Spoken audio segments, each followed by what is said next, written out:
Peary Show. Yeah.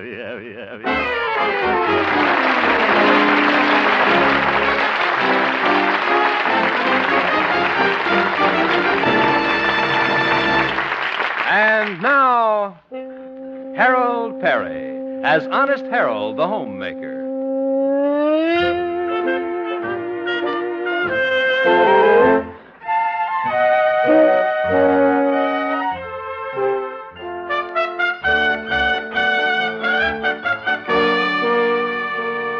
Well, there's a lot of excitement in Melrose Springs, for it's almost election time.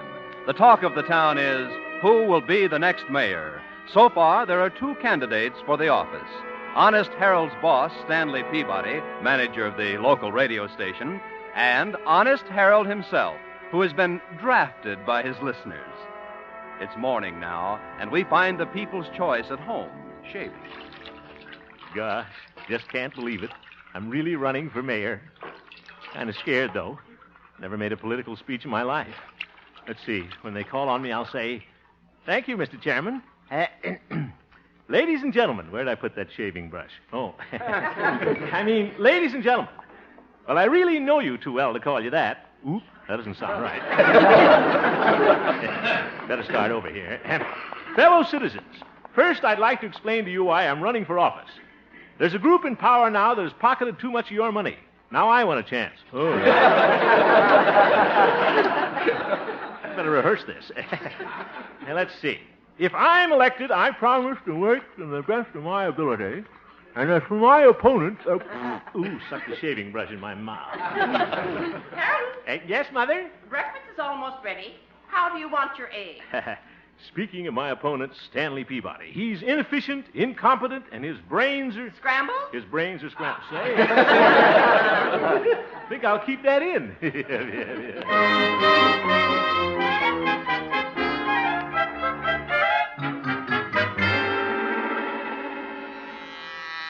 Good morning, Station KHJP. Mr. Peabody, I'll ring his office. There you are. Good morning, Glory. Good morning, Mr. Mayor. What? Oh, well, I'm not mayor yet, Gloria. Well, you will be. I think you're just the kind of mayor we need. You're honest, a plain man of the people. Why, you're another Abraham Lincoln. No. He was taller. Besides, you have awful cute dimples. Gloria, campaigning for mayor is a very serious thing. The only reason I'm running is that so many of my listeners wrote in and asked me to. The people of Melrose Springs want an honest city government. And if I'm elected, that's what I intend to give them. Hooray! Yeah, thank you. Oh, Harold, last night I thought of some wonderful slogans for your campaign. You did? Yes, listen to this one. Honest Harold is awfully nice. If I can get away with it, I'll vote for him twice. Gloria, that's not honest. And he'll pass out cigars, kiss babies with Vim. I'd like to be the baby kissed by him. Oh,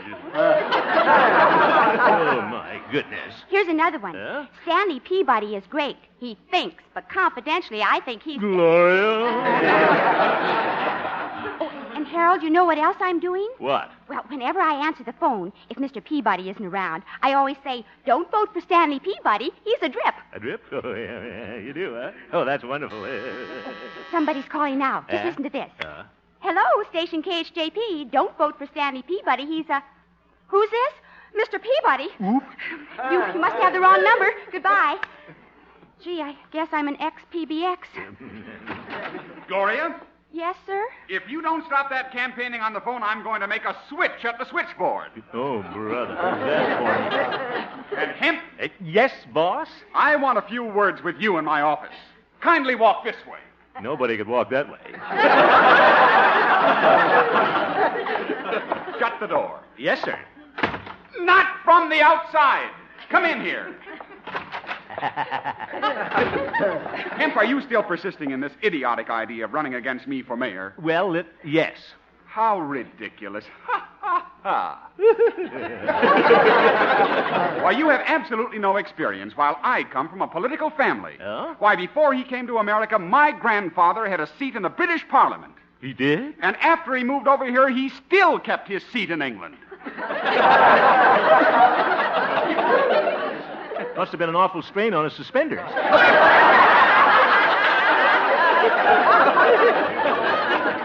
Very funny. Ha, ha. Well, I liked it.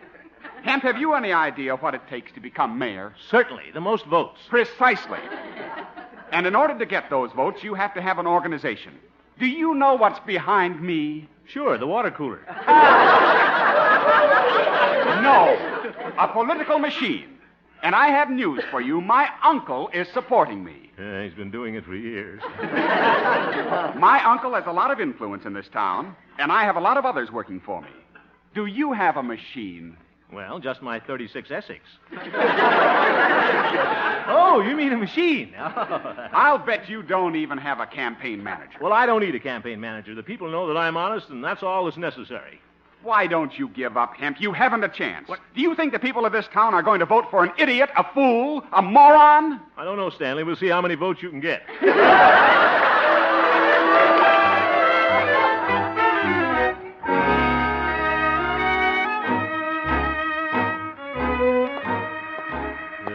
That Peabody. All that talk about a campaign manager. He's just trying to scare me out of running, that's all. I don't need any... What's that on the telephone pole? A poster with Peabody's picture. There's one on the next telephone pole, and the next one. What's that poster say? Vote for Stanley Peabody. Don't derail the train of progress with a jerk. Say, that's pretty clever. Ooh, he means me. I guess I do need a campaign manager. Now, maybe old Doc Yak Yak, the veterinarian, can suggest somebody. I'll go see him right away, as soon as I draw a mustache on Peabody's picture.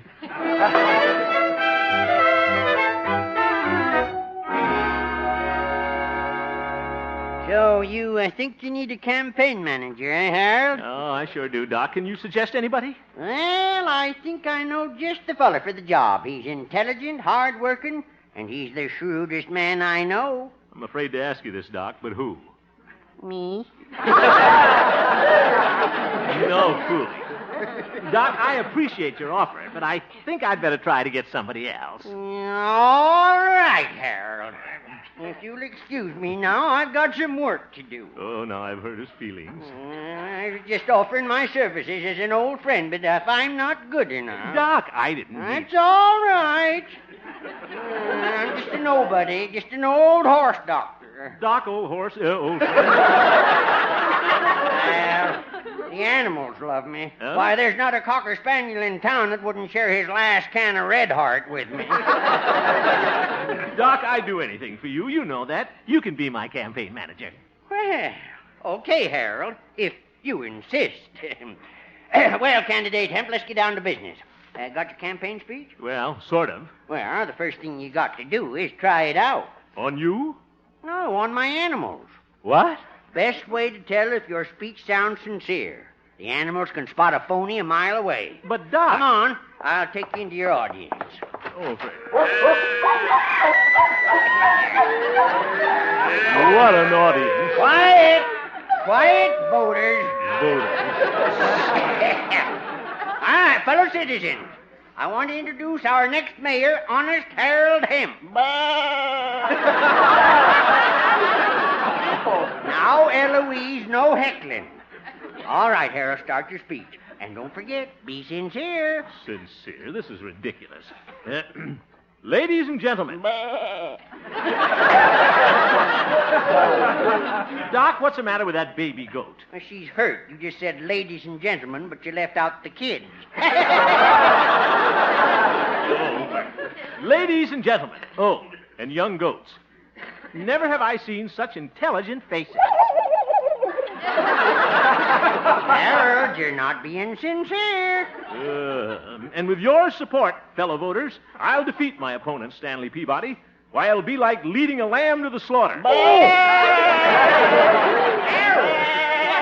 Language! I'm sorry, fellas. Fellas! Oh, there's the phone. I'll be right back. Okay, Doc. Now, I didn't mean to insult you, little animals. Well, I love animals, honest. You can ask my cat. Harold! Huh?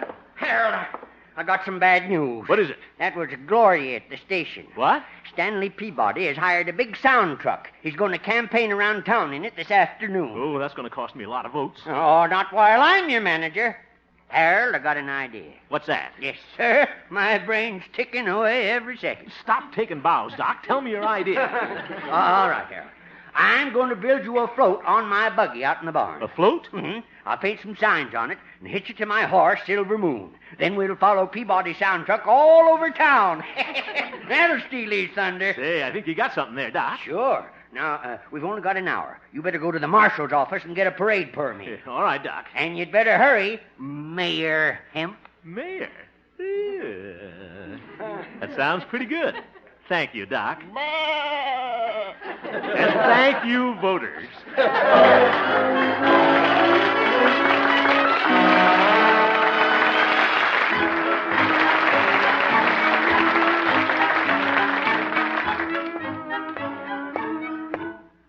Better hurry. Parade starts in an hour. That Pete the marshal is so slow, it'll probably take him that long just to make out the permit. Oh, my goodness. Pete's old father, Cleet, is here today. He's slower than Pete. Cleet, I want you to do something for me right away. Now, just a minute, Harold. We've got a new system here. What? Take a number there, and I'll call you when it's your turn. Oh, all right. Now, take a seat over there. That's it. Now, what's your number? 65. Number 65!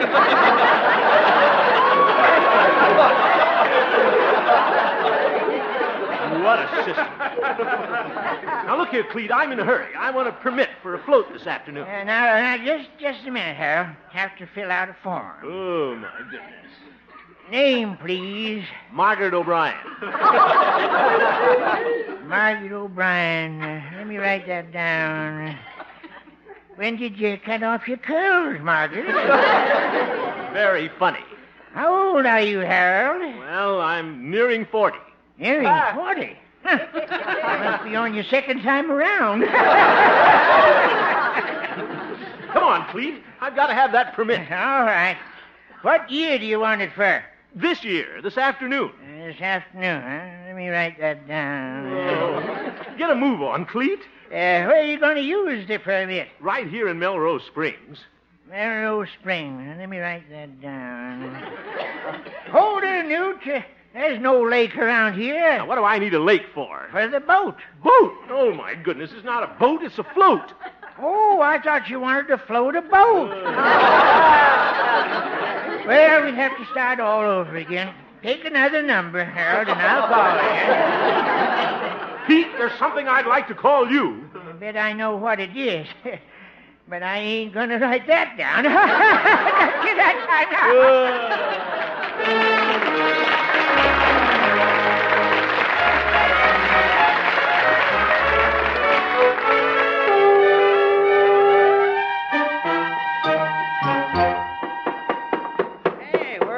Harold. Oh, I had to play bingo with Cleet, but I finally got the permit.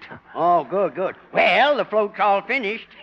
Ain't she a beaut? Yes, Doc, and we better hurry. But there's my master touch. That picture on the side there. Where? There. Miss Rheingold of 1950. She isn't running for mayor. No, but she looks better in a bathing suit than you do. Come on, Doc. Peabody's sound truck goes out any minute. And doesn't my horse, Silver Moon, look cute with that bow on her tail? Oh, brother.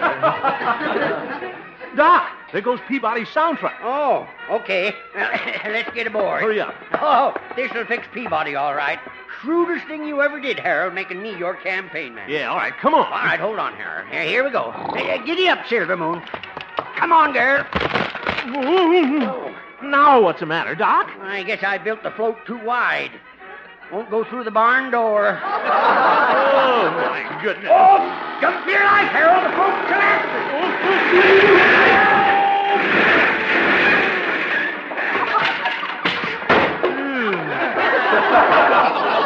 Why, Harold, you got your head stuck right through that picture of Miss Rheingold. Say, you do look pretty good in that bathing suit. Doc, you're fired. What are you laughing at? You're fired, too.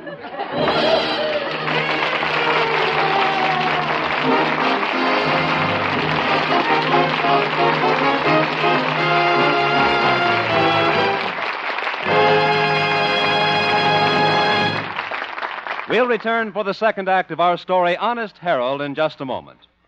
Are you interested in going into the perfume business? Then you won't want to miss Bing Crosby tonight when he tries his sales pitch on his guest, Claudette Colbert. Yes, be sure to join Bing Crosby and Claudette Colbert later tonight over most of these same stations. And by the way, listen for Harold Peary's important announcement at the end of our show. And now back to Honest Harold, the homemaker.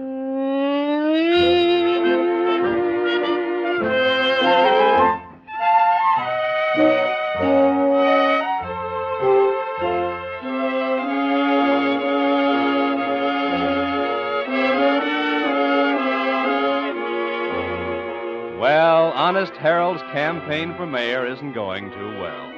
He fell out with Doc Yancey, his campaign manager, when he fell out of the float. It's the following morning now. Our unhappy candidate is just eating breakfast when... Harold? What is it, Mother? Oh, look what's in the morning paper. Well, let me see. Stanley Peabody, candidate for mayor, will speak at the high school tonight. His subject will be, what is good city government? Show off. Oh, read the rest of it, Harold. Mr. Peabody challenges his opponent, Harold Hemp, to meet him there and speak on the same subject, if he dares. I suppose he thinks you're afraid to get up there and speak. Yeah, and he wouldn't dare say that if it wasn't true. Now, Harold, you're a fine public speaker. Why, remember the time in the 8th grade when you delivered that recitation, A Message to Garcia? Yes, Mother. The time I delivered the message, Garcia was gone. Mother, I can't do it. Oh, now, you mustn't be afraid, son. Now, why don't you sit down right now and write that speech? Mother, I don't know anything about city government. I thought I'd find out about that after I got elected. I know. You could go to the public library. They must have books on city government. Say, I'll bet they do. I'll down to the library right now. That's the spirit, my boy. Goodbye, Mother. Oh, Harold, as long as you're going to the library, you might as well return that book you've been reading. Oh, good idea. And here it is, too. The Bobbsey twins in Florida. Gee, I wonder where they'll go next.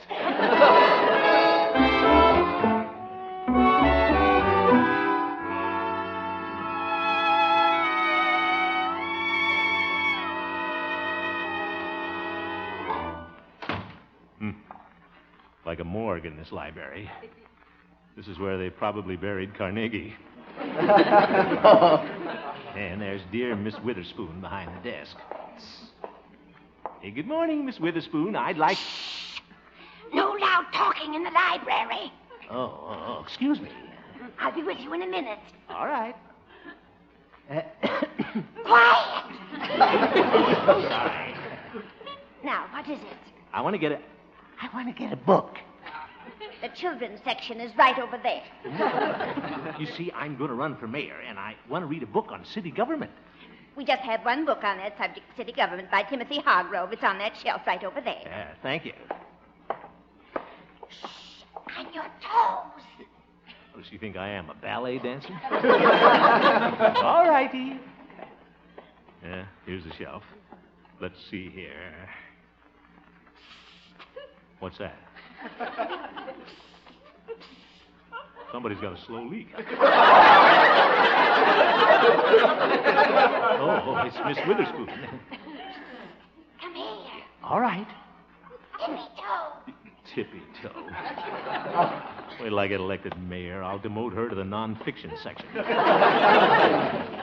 Yes, Miss Witherspoon? I just remembered I checked out that book on city government this morning. You did? Who got it? Maybe I can borrow it from him. Stanley Peabody. Stanley Peabody? Quiet! Oh, quiet yourself. Goodbye.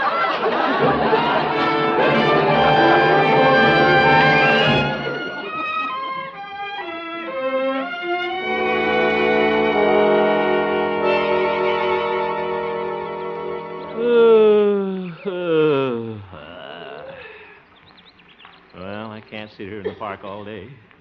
What am I going to do? Can't show up tonight with no speech. I don't know why I wanted to run for mayor anyway. Pardon me, sir. What? Have I the honor of addressing, perchance, honest Harold Hemp, Why, yes. the candidate for mayor of this fair city? That's right. Well, 'tis a lucky, lucky day. I happened to be in this vicinity a few days, saw your photograph in the paper, and remarked to myself, I'd like to help that man get elected in the interests of good government. Well, thank you. Are you in the political game, Mr. A very astute question. I have been a political advisor for years. My card. Oh, thanks. Careful, the ink isn't dry.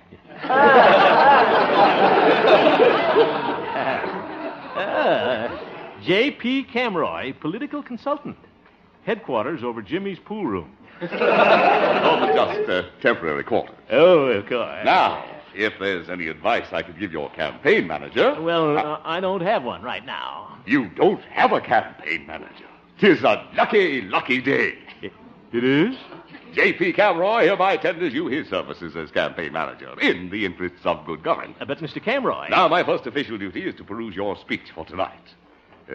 We've got to look out for dangling participles. Oh, yeah. Well, you see, I haven't prepared my speech yet. You haven't prepared your speech? Yeah. Oh, 'tis a lucky, lucky day. By a quirk of fate, I just happen to have a speech with me that is suitable for the occasion. Oh? And I am going to let you have it in the interests of good government. Oh, well, thank you very much. The only cost to you will be a slight typing fee. Yeah, oh, well, I don't have much money on me, just $9.60. That is the typing fee. Well, what a coincidence. May I see the speech first? Certainly. Here it is. Let's see here. Ladies and gentlemen, we hold these truths to be self-evident, that all men are created equal. Say, this is pretty good. Where was I? Oh, that they are endowed with certain unalienable rights. And among those are life, liberty, and the pursuit of happiness. Wait a minute. This is the Declaration of Independence. You guessed it, and what a speech. Yeah, but this hasn't got anything to do with city government. Exactly. You let your opponent put the audience to sleep with the dry stuff, taxes, the budget. Then you give them the Declaration of Independence. You're in. I am? And look who wrote your speech. Yeah? Thomas Jefferson, Ben Franklin. Yeah. Where can you get writers like that for $9.60?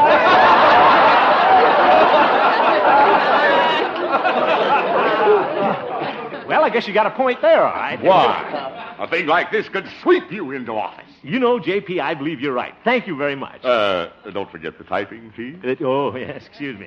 Here you are, $9.60. Thank you. 'Tis a lucky, lucky day. It sure is.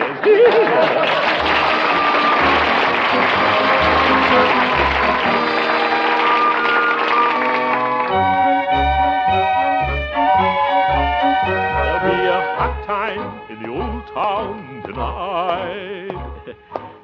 Sure was a lucky, lucky day when I ran into old J.P. Pretty clever of him thinking of that Declaration of Independence. I got it cheap, too, only $9.60. Well, guess I'm a real politician now. Sweater vest, got a pocket full of cigars and everything. Hey, Harold. Oh, hello, Doc. Have a cigar. Well, thanks. I don't smoke myself, but my goat likes them. They're kind to his T-zone. Good. Harold, when I heard about you getting trapped into that speech tonight, I thought I'd let bygones be bygones. I may not be your campaign manager anymore, but Doc Yancey isn't one to desert a friend in need. Well, thank you a lot, Doc, but I don't really need any help. Huh? Aren't you worried about making that speech? Worried? Nah. Well, what kind of a speech is it? Well, it's a sort of a Declaration of Independence. Who wrote it? Oh, a couple of ghostwriters. See you tonight, Doc. Yeah. Sometimes I wonder about Harold. Honest boy, though.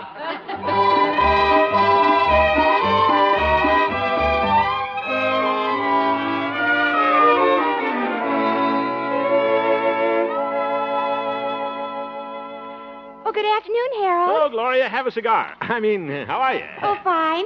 Gee, I thought you'd be home writing your speech. It's all written, Gloria. Did you write it all by yourself? Well, a couple of fellows helped me, B. Franklin and T. Jefferson. Local boys? Well, no, they're from out of town, Philadelphia. Hemp, what are you doing out here? Well, Peabody, old body, have a cigar. No, thank you. Huh? Can't stand a rope from Hemp, eh? So you're going to show up tonight, Hemp. Well, I'm warning you. You don't know what this is going to cost you. Sure I do. $9.60. What? Yeah, skip it, Stanley. Yes, sir, you're in for a big surprise. There'll be a hot time in the old town tonight, and you're going to be the one that's burning.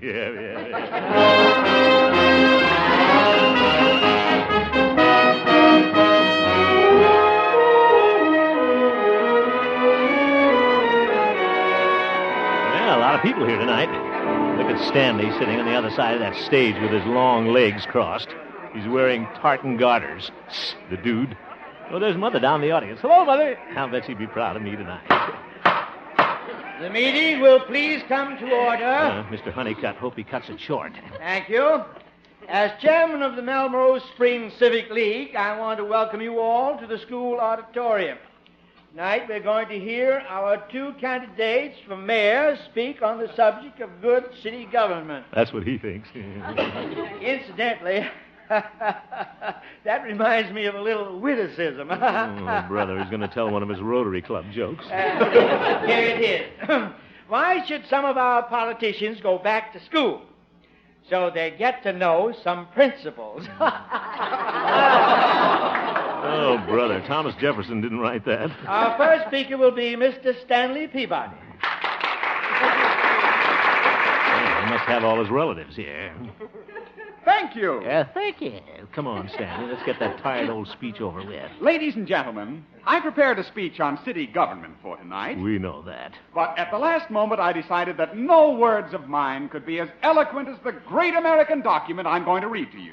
What's this? We hold these truths to be self-evident that all men are created equal. Oop, that's my speech. That they are endowed with certain unalienable rights. I've been framed. That among these are life, liberty, and the pursuit of happiness. I'm sunk. Wonder if I could sneak out of here. That to secure these rights... What's that? Look at all those dogs. Where did they come from? That to secure these rights... That to secure these rights... That to secure... Down! Let go of my garter! Wonderful dog saved my life. Thank you, little doggies. Get down. Wonder who let him out of the pond. Hiya, Harold. Oh, it's Doc Yancey, I'll bet he... Good old Doc. All right, now, quiet, fellas, quiet. Well, we might as well adjourn. It looks like the meeting has gone to the dogs. Doc. Yes, what is it, Harold? Thanks, old friend. That was a pretty clever idea, letting the dogs out of the pond to save me. Wasn't thinking of you, Harold. Just thought it was time those dogs got out for a little constitutional. Yeah, oh, sure. Look here, Hemp. Oh, hello, Stanley. That was an underhanded trick, stopping my speech that way. And I paid J.P. Camroy $25 for that idea. You did? I only paid him $9.60. It's a lucky day.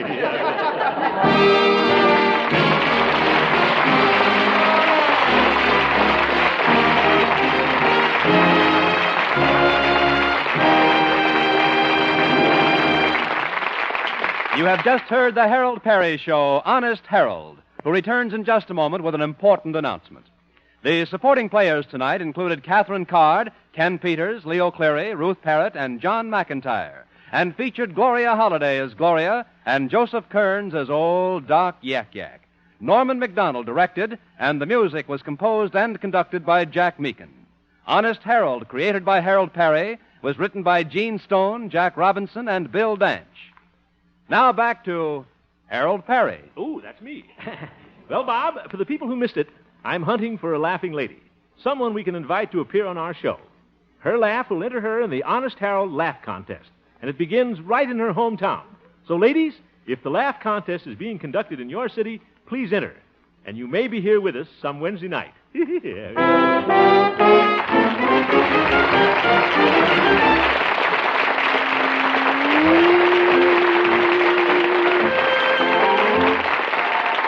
Stay tuned now for the Bing Crosby Show, which follows immediately over most of these same CBS stations. Oh, that's a good show. Bob Lamont speaking.